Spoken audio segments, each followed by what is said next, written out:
I'm going to keep this short and sweet. I've been playing Season 1 for around 30 hours. I've put out a poll on the channel too, where 177 people voted, and just over half of you made the right decision by not playing. Let me explain.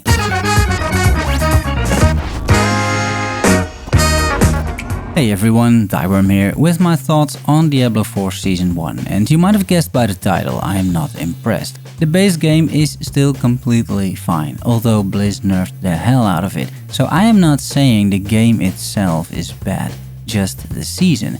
So my main talking points will be the seasonal mechanics, because once I start talking about how bad minions are in this game, because I play the Necromancer, I'm going to go full Gazi mode on that shit, so let's not do that. Starting with the seasonal questline, it's fine. It is artificially lengthened by arbitrary roadblocks in the seasonal journey, which is just another checklist. I'm not a big fan of these artificial roadblocks. I would rather just follow the questline. I mean, isn't this why there is scaling in the game? This brings me immediately to an issue, the checklist content in general. The seasonal journey is a checklist of tasks. You would complete most of them by playing the game normally, but the way it is structured feels so disjointed from the actual game, with its own main menu and claimable rewards. Oh, and if you're wondering where that free respec is, it is in the final tier of the seasonal journey, which requires you to complete 6 out of 8 tasks. Some of those tasks are kill Uber Varshan, kill Uber Lilith, reach level 100 or complete a level 48 nightmare dungeon. Imagine you having done that. That is exactly the time that respec comes in handy, right? After you complete the game. The other obvious checklist is the battle pass, if you bought it. It's not too grindy. I reached tier 71 after 30 hours, which isn't bad at all, and you get Smoldering Ashes, which upgrade your character a little bit with extra experience and loot. The battle pass is fine, but once again it is completely disjointed from the game, with a separate menu and all. Path of Exile does this a lot better, having you get the loot in-game in the Vault Pass, although I'm not sure everyone would agree with that. The two checklists aren't the main issue, however.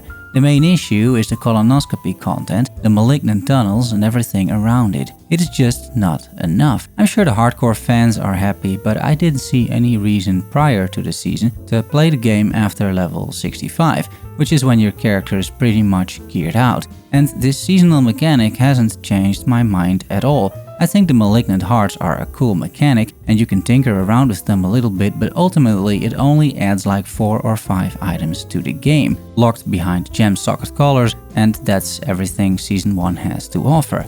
I admit, it made Necromancer fun to play while leveling, basically having an auto bomber running around and corpse exploding and corpse tendriling everything in sight. It is great fun, and the Decrepify auto curse is cool too, but I found all those gems at level 10 or so, and you hardly ever find anything better afterwards. Higher item level Malignant Hearts provide more armor and slightly better bonuses, and the Wrathful Hearts can be very strong depending on your build, but in terms of content, that's it. That is all there is to it. Running the Colonoscopy content, trying to click on Malignant Hearts you can't even see because visual clarity within one season is already on the level of Path of Exile, and to top it all off, malignant monsters hardly ever spawn in the Nightmare dungeons. Despite that being the content that the devs are pushing you to do, they forgot to enable the Malignant mod on many of the dungeon-specific elites it seems, for example the Animus Carriers. They can't be malignant, or I have the worst RNG in ARPG history, and event monsters can't either, it seems, once again based on my own observations. Only randomly spawned elites in Nightmare dungeons have a chance to get the mod, so while grinding dungeons, I found hardly any malignant mobs. Not that it really mattered, because who wants to click a heart, wait for 6 seconds, and then kill the same monster you just killed again? It's not my idea of fun, at least. To conclude, I basically have 3 issues with this whole season. 1. There is very little new content, meaning very little reason to play. 2. The implementation of the little content they added is poor. The few uniques they added are just plain bad. The aspects are not too bad, they're pretty okay. And the Malignant Hearts is mostly a tedious mechanic which takes you out of the game by making you wait for 6 seconds instead of engaging with the content. And 3. Most likely, after this season, the hearts will be removed from the game altogether. This concept, which I feel works and just needs a few tweaks to actually be fun, won't be in the game in 3 months. My Necro Auto Bomber cursor will not exist anymore, and why is that exactly? because the hearts are too powerful. Come on, you can balance that a bit. Why would you make your game actively worse in Season 2 by not keeping what you designed in Season 1 and iterating on it? Why can't Blizzard see why Path of Exile is so successful? Anyway, I likely won't be playing this game for the next few months, and ironically, Volson has a better endgame loop than Diablo 4 at the moment, and I'm enjoying it much more. Playing a melee build which isn't even good, but I'm making a guide anyway. For now, I hope you enjoyed this video and found it useful. If you have more questions, please post them in the comments, I'll try to reply. Thanks for watching and making it to the end.